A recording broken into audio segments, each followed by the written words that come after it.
C'est un stade flambant neuf qui a été inauguré le 25 janvier par le maire de Vaujours en présence du ministre des Sports David Douillet. Le stade Jules Ferry, qui a coûté 2 900 000 € est un stade innovant.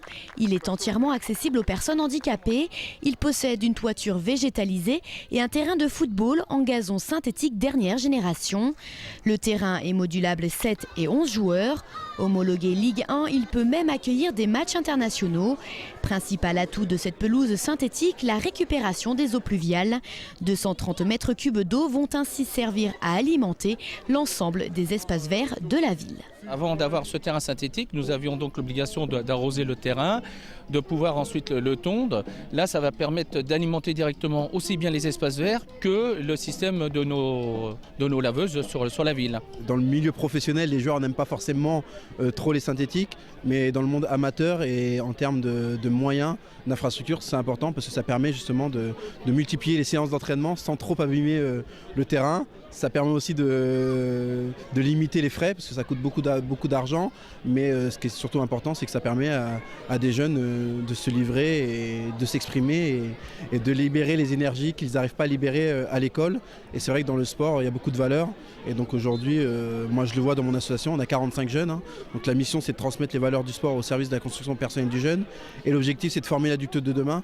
Donc on se sert justement du foot comme une école de vie et comme vraiment un outil pour éduquer les jeunes. L'Île-de-France a le plus faible taux d'équipement sportif par habitant. Le ministre des Sports a annoncé un plan de rattrapage. 70 millions d'euros vont être investis en Seine-Saint-Denis.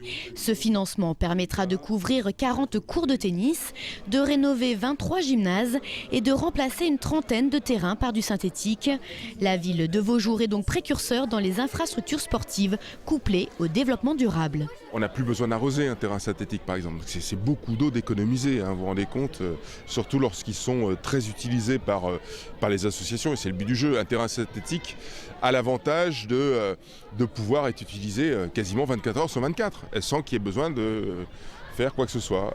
Rien que ça suffit à ce qu'on puisse dire que le sport rejoint vraiment le côté développement durable du futur, de l'histoire de nos sociétés qui doivent, par la raréfaction de nos ressources, prendre ce problème à bras-le-corps. Vaujours représente plus de 3000 adhérents quand même sportifs sur la ville et socioculturels, dont 1500 valjoviens, ce qui est important si je prends le cas de la ville de Tremblay où ils sont 6000 adhérents.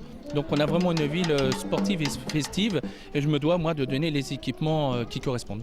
La municipalité de Vaujours a 2 autres projets en tête, un deuxième stade et un gymnase. Ils sont prévus avant la fin du mandat du maire en 2014.